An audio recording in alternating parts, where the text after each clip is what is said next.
Un facteur maghrébin agressé à Romans-sur-Isère par 4 personnes au couteau qui lui ont demandé des choses, je crois, sur le quartier de la Monnaie. Donc voilà, ça a un rapport avec ce qui s'était passé où des fascistes étaient arrivés dans le quartier de la Monnaie à Romans-sur-Isère pour taper des grands-mères, taper des mères, taper des gens, taper du bougnoul, comme il disait, avec des katanas, tout ça. Enfin, vous l'avez vu, ou si vous l'avez pas vu, allez voir les capsules sur Romans-sur-Isère, sur Crépol, sur tout ça, les dernières là.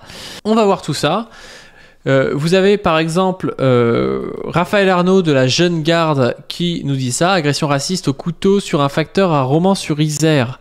Hier en fin de journée, en lien avec les attaques récentes, 4 individus a priori d'extrême droite ont agressé le facteur et l'ont menacé avec un couteau. Stoppons les racistes et leurs relais. Un facteur habitant de la Monnaie.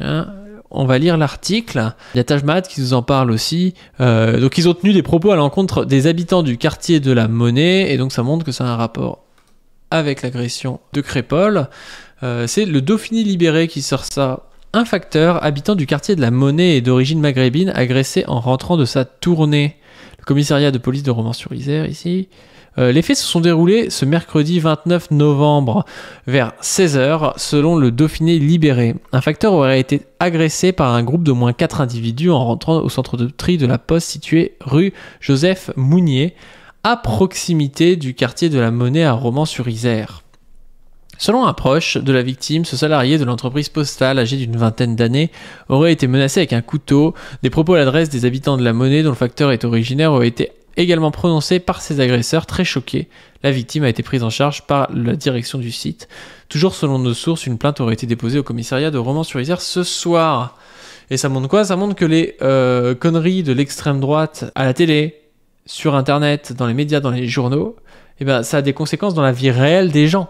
C'est-à-dire que t'as des mecs qui viennent se faire agresser alors qu'ils sont au boulot par des racailles d'extrême droite qui viennent les emmerder et qui viennent même avec des couteaux pour les agresser, quoi.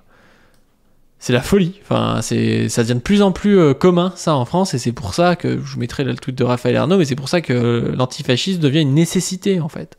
Devient une nécessité pour se protéger de ce genre de trucs. Il y a la Fédération des activités postales de télécommunications qui dénonce l'agression raciste du jeune facteur d'origine maghrébine à Romans-sur-Isère. Les insultes telles que bougnoul proférées lors de l'agression ne font aucun doute sur le ciblage du facteur. Et là, c'est du coup Sud Solidaire, le syndicat, qui fait son communiqué de presse, qui dit: Romans-sur-Isère, agression raciste contre un jeune facteur. Mercredi 29 novembre, un facteur intérimaire a été frappé, insulté, menacé avec un couteau sur sa tournée par une demi-douzaine de personnes à Romans-sur-Isère, à une rue du quartier de la Monnaie où se trouve son bureau de poste d'attache. Le secrétaire Sud PTT du CHSCT de l'établissement a demandé, avec l'appui des autres représentants syndicaux, la tenue d'un comité d'hygiène et de sécurité extraordinaire programmé pour vendredi 1er décembre à 15h. Cet événement n'est pas isolé d'après nos sources. En effet, cette agression a eu lieu alors que les habitants du quartier sont encore sous le choc de la descente de néofascistes du week-end des 25 et 26 novembre qui avait précisément visé le quartier de la Monnaie. C'est aussi de ce quartier qui est originaire ce jeune facteur. Les propos tenus par les agresseurs ne laissent d'ailleurs aucun doute sur le ciblage de notre collègue, avec des insultes racistes telles que bougnoul et autres menaces de mort sur sa famille. Le président de la Poste, monsieur Philippe Val, justement en visite dans la Drôme demain, vendredi 1er décembre, pourrait mettre à profit son passage pour s'assurer que toutes les mesures soient prises pour assurer la sécurité des personnels et l'accompagnement de nos collègues. Comme nous, ce patron d'une grande entreprise publique aura sûrement à cœur de passer un message ferme pour dire que le racisme n'a pas sa place dans notre société, a fortiori dans le climat délétère qui règne en ce moment. Paris, le 30 novembre 2023. Donc voilà où on en est. Voilà où on en est. L'extrême droite est en train d'essayer de faire monter la sauce, d'essayer qu'il y ait une guerre civile en France. Et ils disent qu'il y a 2 camps, mais moi j'en vois qu'un. Pour l'instant, j'en vois qu'un. C'est-à-dire qu'il y a un camp qui vient emmerder des facteurs pour leur origine et qui se regroupe autour de partis politiques, autour de groupuscules pour faire des ratonnades, des trucs comme ça.